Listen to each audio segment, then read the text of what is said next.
Vanes menjerit tertahan karena ada yang membekap mulutnya secara tiba-tiba dari belakang. Tangannya berusaha menarik tangan seseorang yang menutup mulutnya, namun tenaganya tidak cukup kuat. Dengan gerakan cepat, dia ditarik masuk ke sebuah ruangan yang cukup gelap. Dia sendiri tidak tahu ruangan apa itu. Pria yang membekapnya menyudutkannya ke dinding dan masih menutup mulutnya dari depan. Dia ingin berusaha menendang pria bertubuh tinggi di depannya. Namun tubuhnya terjepit di antara dinding dan pria itu yang menempel kepadanya. Benar-benar tidak ada celah baginya untuk bergerak. Siapa pria ini? Kenapa dia tiba-tiba menyerangku? Apa dia masih komplotan pria di klub tadi? Tapi parfum ini, Vanes membatin dalam hati. Suasana ruangan yang gelap membuatnya tidak bisa melihat dengan jelas wajah pria di depannya. Wangi parfum ini sepertinya tidak asing bagiku, lanjutnya dalam hati. Di luar sana tiba-tiba terdengar derap langkah kaki yang terburu-buru, seperti mengejar sesuatu. Vanes berusaha memberontak dan ingin berteriak. Namun pria itu semakin membekapnya dengan kuat. Vanes pun pasrah daripada harus tersakiti. Di mana gadis itu? Seharusnya dia ada di lantai ini. Kau yakin dia tadi naik ke lantai 3? Yakinlah, aku melihat sendiri dia masuk ke dalam lift dan liftnya menuju ke lantai 3 ini. Bisa jadi dia sudah masuk ke salah satu ruang inap di sini. Kalau begitu, ayo kita cari dia. Tuan Samuel pasti akan marah kalau sampai kita tidak bisa membawa gadis itu kepadanya. Mata Vanes langsung terbelalak mendengar nama Tuan Samuel disebutkan. Berarti, suara yang berasal dari luar barusan adalah suara orang-orang yang mengejarnya. Lalu, siapa pria yang membekapnya ini? Setelah Vanes memperhatikan baik-baik, dia baru sadar kalau pria ini adalah pria yang menolongnya di klub tadi. Vanes jadi bingung. Tadi perasaan pria ini sudah pergi dari rumah sakit begitu dia turun dari mobil. Tapi bagaimana ceritanya pria ini malah ada di depannya sekarang? Siapa pria ini sebenarnya? Setelah mendengar langkah kaki dua pria di luar berjalan menjauh, Alaska yang membekap mulut Vanes saat ini pun berbisik pada gadis itu. Diam dan ikuti aku, mengerti? Vanes pun hanya bisa menganggukinya dengan cepat. Barulah Alaska menarik tangannya dari mulut Vanes. Gadis itu pun merasa sedikit lega. Selanjutnya, Alaska mengintip kondisi di luar. Setelah merasa aman, ia menarik tangan Vanes dan membawanya masuk ke dalam lift dengan cepat. Syukurnya, pintu lift langsung terbuka begitu Alaska memencetnya. Akhirnya mereka pun bisa kabur dari kedua pria tadi. Begitu sampai di lantai dasar, Alaska yang masih memegang tangan Vanes langsung membawanya masuk ke dalam mobil. Sebenarnya Vanes ingin bertanya kemana pria ini akan membawanya. Tapi karena tadi dia disuruh untuk diam, Vanes pun tidak berani bersuara. Dengan segera Alaska menjalankan mobilnya dan pergi meninggalkan rumah sakit bersama Vanes. Di mana alamat rumahmu? Tanya Alaska. Apa aku sudah boleh bicara sekarang? Vanes malah balik bertanya. Alaska menoleh sekilas pada gadis di sampingnya. Dia seolah tidak suka Vanes malah melempar pertanyaan balik padanya. Vanes mengerti tatapan tajam itu. Namun, dia butuh kejelasan kenapa pria itu bisa datang tiba-tiba. Rumahku di Jalan Casablanca, jawab Vanes. Sekarang, apa boleh aku bertanya sesuatu? Tanya Vanes kemudian.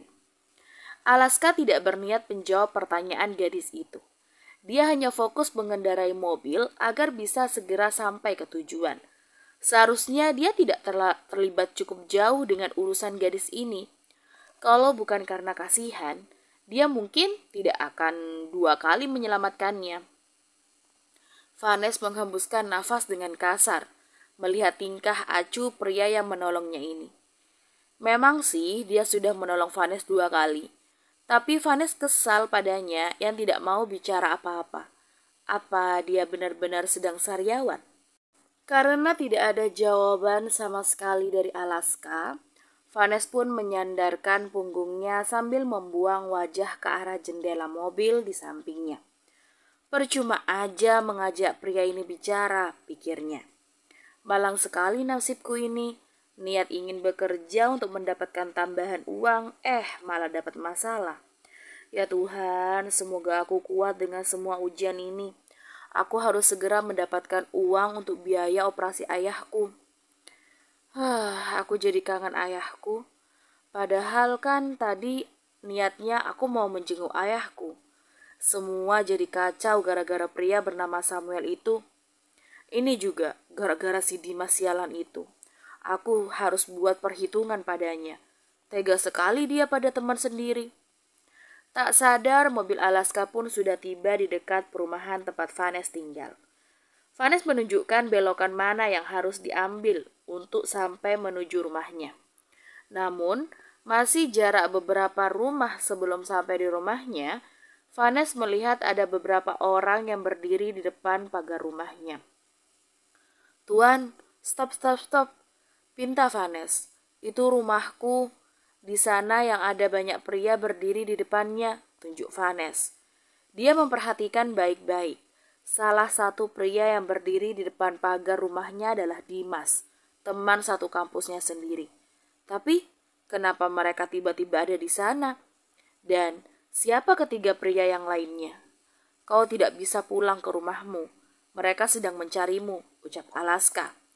Dia pun memundurkan mobilnya dan keluar dari perumahan itu sebelum mereka menyadari keberadaan Vanes di dalam mobilnya. Vanes mendadak ketakutan. Dia tidak mengerti kenapa orang-orang suruhan Samuel sampai mendatangi rumahnya juga. Kenapa mereka mengikutiku? Aku tuh tidak punya masalah apa-apa pada mereka. Tanya Vanes yang entah ditunjukkan pada siapa. "Jadi aku harus bagaimana, Tuan? Aku harus kemana lagi setelah ini?" Tanya Vanes dengan frustasi sambil menoleh ke belakang, takut kalau dirinya dikejar lagi. Alaska hanya diam tidak menjawab. Dia pun tengah berpikir keras harus ia bawa kemana gadis di sampingnya ini. "Tuan mau bawa aku kemana? Katakan Tuan," tanya Vanes lagi. Alaska masih diam sambil memikirkan tempat yang aman untuk gadis di sampingnya. Ia tidak mungkin membawanya pulang ke rumah. Orang tuanya bisa berpikir yang macam-macam nanti. Kalau dia membawanya ke hotel, dia malah kasihan.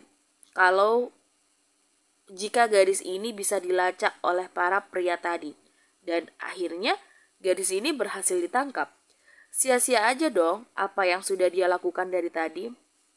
Melihat Alaska masih tidak menanggapinya, Vanes yang sedang kalut makin bertambah kesal. "Tolong jawab aku, Tuan. Katakan, aku akan dibawa kemana sekarang?" tanya Vanes setengah berteriak. "Diam dan duduklah di tempatmu. Jangan menambah bebanku dengan menanyakan pertanyaan yang berulang-ulang. Aku juga sedang berpikir," bentak Alaska yang membuat Vanes terkejut. Vanes sampai gemetar mendengar suara bentakan dari pria di sampingnya itu. Dia pun langsung terdiam dan tidak berani bersuara lagi. Tiba-tiba saja dia malah mewek dan menangis tanpa bersuara. Vanes langsung menoleh ke arah jendela untuk menyembunyikan air matanya. Dia menyeka air matanya berkali-kali agar Alaska tidak melihatnya. Alaska menarik nafas dalam-dalam lalu menghembuskannya dengan perlahan. Dia berusaha menenangkan dirinya agar tidak kelepasan memarahi gadis di sampingnya lagi. Mendengar isak tangis yang tertahan dari Vanes, Alaska langsung menarik beberapa helai tisu dan mengulurkannya pada Vanes. Dia hanya mengulurkan tisu begitu saja, tanpa bicara sepatah kata pun atau meminta maaf, karena sudah membentak Vanes. "Dasar pria dingin aneh, tadi bentak-bentak, sekarang malah memberikan tisu padaku. Tidak bisakah dia bicara seperti manusia normal pada umumnya?" umpat Vanes dalam hati. Dia pun menerima tisu dari tangan Alaska lalu mengelap air matanya. Dia masih menunggu pria di sampingnya ini berbicara, tapi ternyata suaranya tidak terdengar lagi setelah itu. Vanes benar-benar frustasi saat ini. Dia tidak tahu harus kemana lagi. Satu-satunya keluarga yang dia punya hanya ayahnya. Namun, kini sang ayah sedang berbaring tidak berdaya di rumah sakit. Yang satu sudah di rumah, yang satu lagi malah belum pulang sampai sekarang. Omel Tiara yang sedang menunggu kepulangan anak laki-lakinya. Saat ini dia dan suami beserta anak bungsunya sedang berkumpul di ruang keluarga sambil menonton film kesukaan keluarga mereka. Lebih tepatnya kesukaan Tiara dan Tanaya, sedangkan Abimana hanya menemani mereka saja. Nanti juga sebentar lagi dia pulang sayang, ayolah. Alaska bukan anak umur 5 tahun lagi, saut suaminya dengan santai sambil membaca berita online di handphonenya. Iya mam, mami terlalu mengkhawatirkan anak-anak mami. Bisa jadi saat ini Kak Alaska sedang berdansa dengan para gadis di klub, gurau Tanaya sambil terkikik geli. Ia tidak dapat membayangkan bagaimana lucunya sang kakak yang sangat pendiam dan kaku itu berdansa dengan para gadis di klub. Pasti sangat lucu sekali. Hus, jangan mengumpat kakakmu sendiri. Mana mungkin dia mau berdansa bersama para gadis. Bisa turun hujan meteor nanti dari langit kalau sampai itu terjadi, saut ibunya. Tanaya pun tergelak semakin kuat. Abimana menggeser duduknya mendekati Tiara lalu mencium sekilas pipi istrinya. Istrinya ini semakin hari semakin bawel saja. Namun kalau sehari saja tidak mendengar suara istrinya, dia akan merasa rindu bukan main. Biarkan aja sayang, dia kan sudah dewasa. Kau bilang sudah mau memiliki menantu, bukan? Biarkan dia bergaul di luar agar kau cepat dapat menantu, ucap Abimana. Bener juga, oh ya sayang. Ngomong-ngomong soal menantu nih, hari Minggu nanti kita kan diundang ke acara ulang tahun pernikahan Nyonya Bella. Menurutmu bagaimana kalau kita jodohkan Alaska dengan anaknya, si Cassandra? Tanya Tiara. Cassandra? Dia gadis pecicilan. Mana cocok sama Kak Alaska? Aku juga tidak mau punya kakak ipar sepertinya. Yang menjawab bukan Abimana, melainkan anak bungsunya. Tiara menoleh pada Tanaya yang duduk di sofa sebelah kirinya. Pecicilan bagaimana? Dia gadis yang ceria, pandai bergaul, cocok sama Alaska yang pendiam. Mami belum tahu aja bagaimana aslinya. Dia kan seniorku di kampus, Mam. Dia juga genit, tidak cocok untuk Kak Alaska, jelas Tanaya. Menurutmu bagaimana sayang? Tiara kini menoleh ke kanan bertanya pada suaminya. Abimana menyimpan handphonenya lalu menatap wajah cantik istrinya. Aku tidak tahu tentang wanita lain selain dirimu sayang. Mataku sakit melihat wanita lain selain dirimu. Yang ditanya malah mengeluarkan gombalannya hingga membuat sang istri jadi salah tingkah. Tanaya yang mendengar gombalan sang ayah pada ibunya sampai menutup mulut saking senangnya. Dia suka sekali tipe pria yang romantis seperti ayahnya sendiri. Dad, you are so sweet. Mami beruntung sekali deh punya suami yang romantis seperti Daddy. Puji Tanaya kegirangan. Daddy yang beruntung punya istri secantik dan sebaik mamimu. Goda Abimana lagi untuk istrinya. Tiara pun semakin merona merah wajahnya. Sayang, masih ada Tanaya di sini, bisik Tiara pada suaminya. Aku merasa seperti pengganggu kemesraan kalian di sini. Kalau begitu, aku naik ke kamar aja Tanaya beranjak dari duduknya, lalu mencium pipi ayah dan ibunya bergantian. Selamat malam, Mam, Dad. Aku tidur duluan ya. Tenang, aku tidak akan mengganggu kalian, ucapnya sambil terkekeh. Ia pun segera pergi naik ke kamarnya. Abimana menoleh ke sekitarnya. Saat sudah memastikan tidak ada lagi orang lain di dekat mereka, dia pun menarik pinggang sang istri agar semakin menempel padanya. Sayang, Tanaya sudah tidak ada, bisik Abimana pada Tiara. Jangan macam-macam ya, masih ada CCTV di sini. Tiba-tiba saja Abimana malah menggendong istrinya. Kalau begitu, di kamar aja, tidak ada CCTV-nya kan? Jawabnya lalu membawa istrinya masuk ke dalam kamar. Dengan begitu, istrinya pun lupa kalau tadi ia sedang risau menunggu kepulangan anak laki-lakinya. Yang sedang ditunggu-tunggu sepertinya tidak akan pulang malam ini. Alaska sudah memutuskan akan membawa Venus ke apartemennya. Sebelum pulang dari luar negeri, Alaska sudah lebih dulu menyiapkan sebuah apartemen yang jaraknya sangat dekat dengan perusahaan milik keluarganya. Tentu saja, Langit ikut membantunya mencarikan apartemen yang sesuai dengan seleranya. Kedua orang tuanya belum ada yang tahu tentang keberadaan apartemen ini.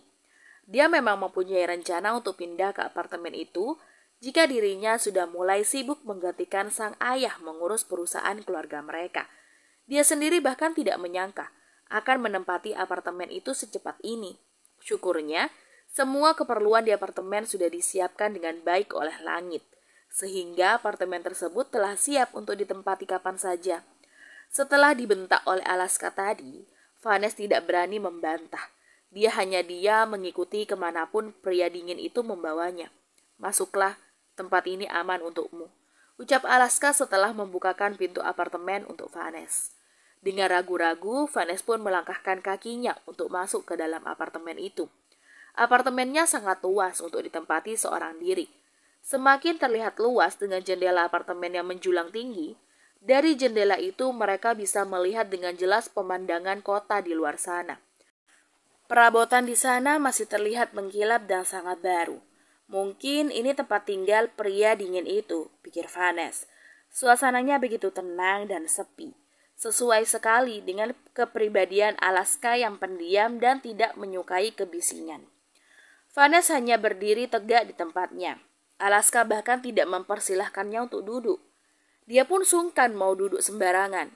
Meski di depannya ada sofa panjang berwarna abu-abu yang bisa dia duduki. Alaska malah melengos ke dapur. Dia mengambilkan minuman untuk gadis itu. Di lemari pendinginnya hanya ada beberapa minuman kaleng. Dia pun mengambilkan beberapa kaleng lalu memberikannya kepada Vanes. Sekali lagi, dia tidak bicara apa-apa saat memberikan itu. Dia langsung duduk, kemudian menunjuk sofa di seberangnya dengan dagunya. Kenapa dia harus pakai bahasa isyarat sih? Batin Vanes. Dia pun duduk di sofa sesuai perintah yang punya tempat. Jelaskan padaku siapa dirimu, ucap Alaska tiba-tiba. Vanes baru saja membuka minumannya. Dia bahkan belum sempat menegaknya. Maksud tuan, namaku. Vanes bingung mau menjelaskan dari mana. Biasakan jangan bertanya balik kalau aku bertanya, jawab Alaska. Nah, itu bicaranya lancar. Seharusnya dari tadi dia begitu dong, umpat Vanes dalam hati. Namaku Vanes. Aku baru pertama kali bekerja di klub karena aku butuh uang banyak. Ayahku sakit dan harus segera dioperasi. Tapi aku tidak menyangka akan terjadi seperti ini. Seseorang bernama Samuel menginginkanku untuk menemaninya minum, tapi aku menolak. Aku bekerja niatnya hanya sebagai waiter saja, tidak lebih. Setelah itu, aku malah dikejar-kejar seperti sekarang. Jelas Vanes sesingkat mungkin. Punya keluarga lain? Tanya Alaska lagi.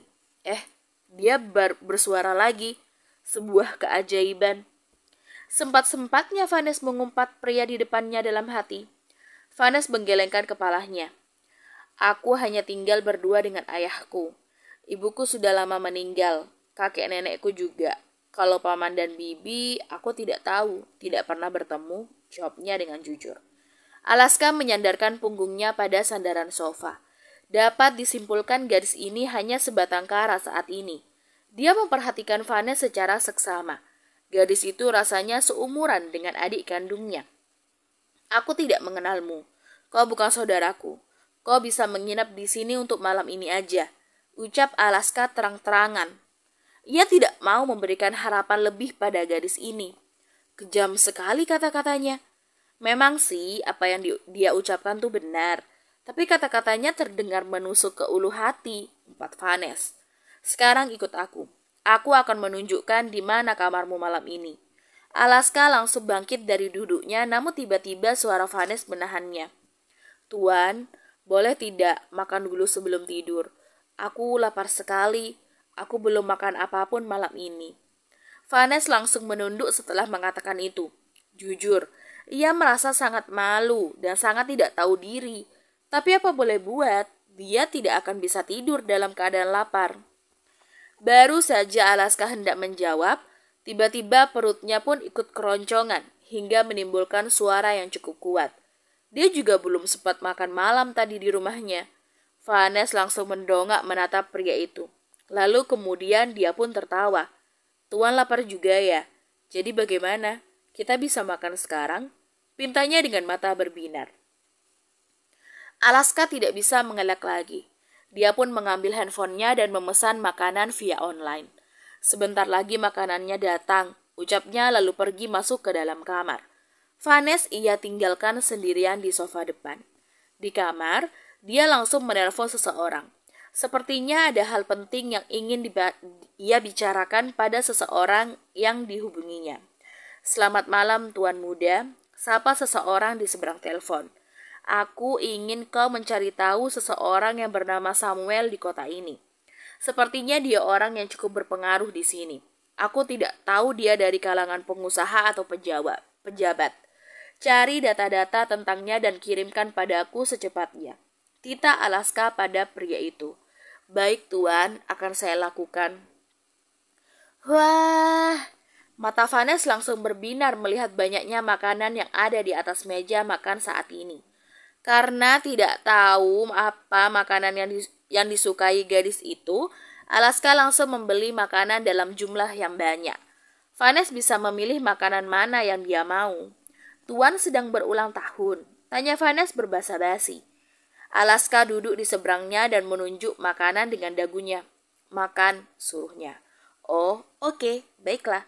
Aku lupa dia tidak suka ditanya-tanya, batin Vanes. Vanes pun mengambil satu porsi rice bowl dengan lauk daging, telur, dan sayuran.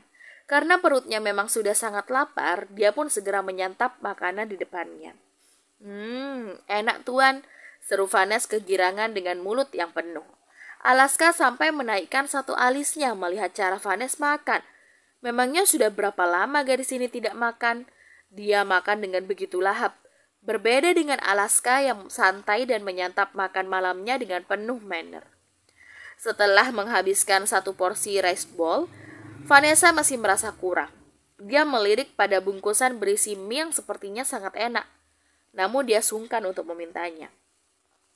Alaska yang mengerti kemana arah pandang gadis itu di depannya, langsung menggeser mie tersebut lebih dekat pada Vanes. Dengan gembira, Vanes pun mendekatkan mie tersebut dan langsung memakannya. Meskipun terlihat menyeramkan, ternyata dia tidak pelit, batin Vanes. Dia pun kembali menyantap mie tersebut dengan lahap. Saking lahapnya, bajunya sampai ketumpahan kuah mie tersebut. Ups! Vanes cepat-cepat mengambil tisu dan mengelap bajunya. Alaska berhenti makan sejenak sambil menggelengkan kepala melihat tingkah Vanes, lalu lanjut makan lagi. Sementara Vanes sendiri hanya bisa tersenyum kikuk mengutuk kebodohannya. Dia harusnya bisa lebih hati-hati lagi saat makan. Sebagai hidangan penutup, Vanes memilih puding buah. Rasanya segar dan lumer di mulut. Perutnya sekarang sudah penuh, bahkan kepenuhan. Alaska memanjakan lidahnya dengan banyak makanan enak malam ini. Terima kasih makan malamnya Tuan, ucap Vanes. Pria itu tidak menyaut apa-apa. Dia berdiri dari duduknya, lalu membersihkan sisa makanan di meja. Vanes yang sadar diri pun segera bangkit untuk membantunya. Biar aku saja Tuan yang membersihkannya. Gadis itu pun segera membantu Alaska mengumpulkan mana makanan yang masih utuh dan mana yang sudah tinggal tempatnya saja. Dia juga membantu Alaska mengelap meja dan membersihkannya sampai benar-benar bersih seperti semula. Setelah itu, dia mencuci tangan di wastafel sambil membersihkan bajunya yang ketumpahan kuah mie. Bajunya jadi sedikit bau karena kuah mie itu. Diam-diam ternyata Alaska memperhatikannya. Ikut aku, ajaknya tiba-tiba. Iya Tuan. Vanes pun mematikan keran air dan mengekori pria dingin itu dari belakang. Alaska masuk ke dalam kamarnya lalu menutup pintu kamar dengan tiba-tiba tepat saat Vanes berada di depan pintu itu. Hampir saja kena hidungku. Gumam Vanes sambil memegangi hidungnya sendiri.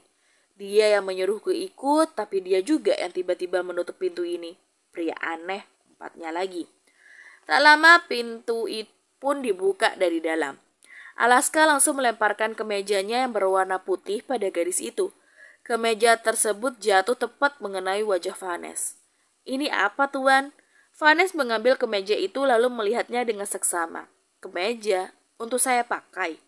Bukannya menjawab, Alaska malah melengos pergi begitu saja. Vanes pun mengikutinya dari belakang.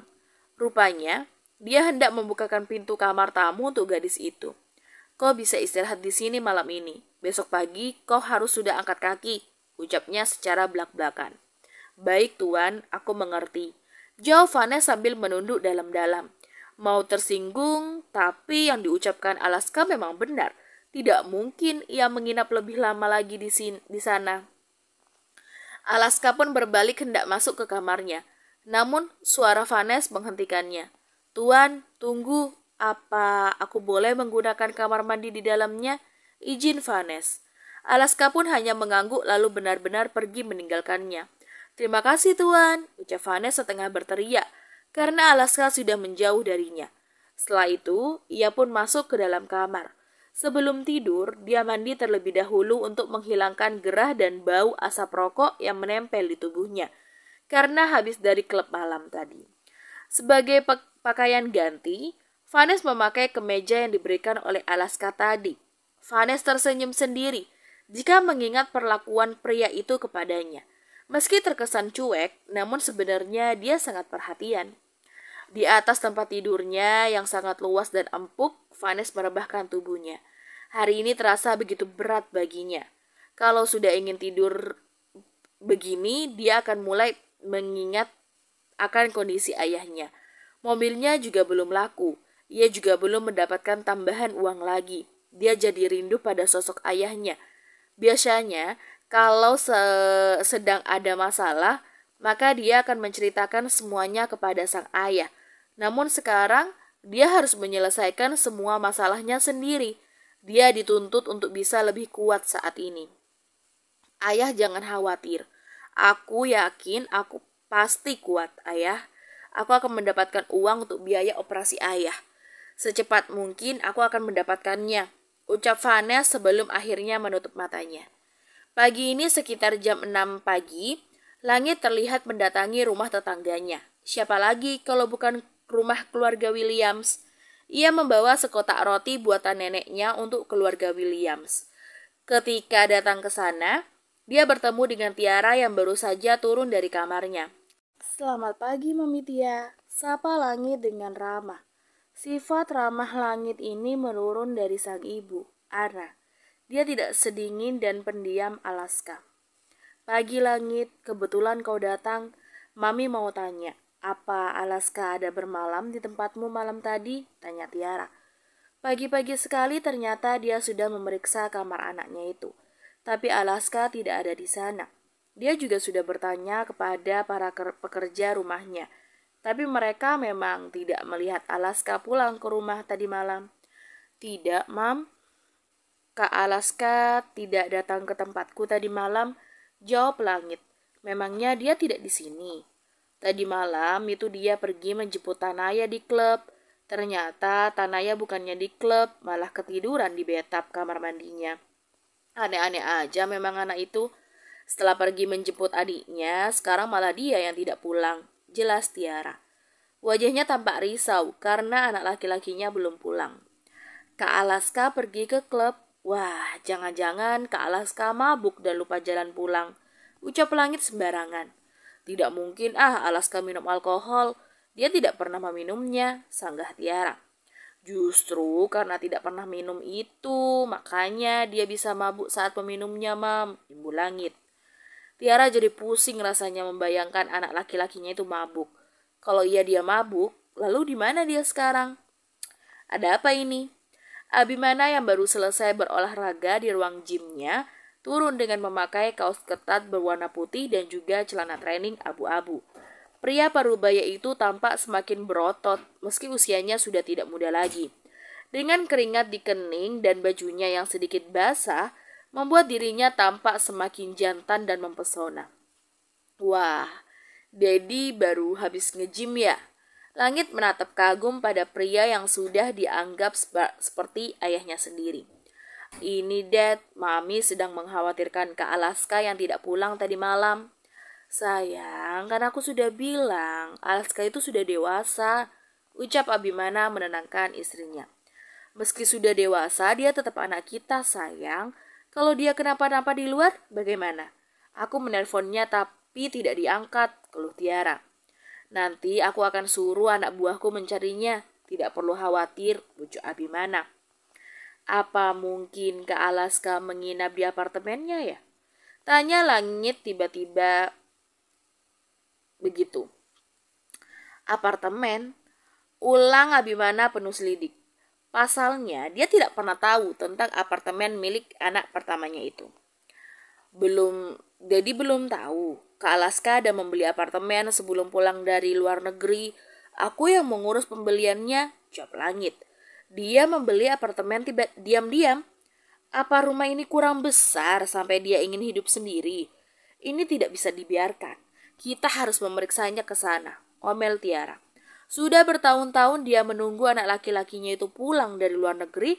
Sekarang setelah pulang, Alaska malah tinggal di apartemen.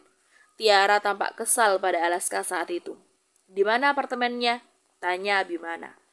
Di dekat perusahaan juga, Dad. Masih satu gedung lah dengan apartemen milik ayahku, jelasnya.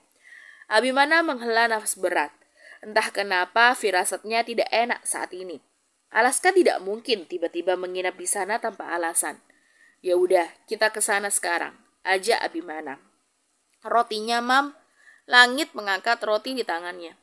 Bawa aja sekalian ke apartemen Alaska. Sarapan di sana aja, jawab Tiara. Meski sedang kesal, dia tetap peduli pada anaknya. Abimana dan Tiara pun naik lagi ke atas dan bersiap-siap untuk pergi ke apartemen Alaska. Baru saja mereka keluar dari kamar, mereka berpapasan dengan anak gadis mereka yang masih memakai piyama. Dedi sama Mami mau kemana pagi-pagi begini? Tanya Tanaya. Kok masih pakai piyama? Tidak kuliah? Tiara balik bertanya. Hari ini tidak ada kelas, aku libur, Mam. Mami mau kemana? Mau menjemput kakakmu.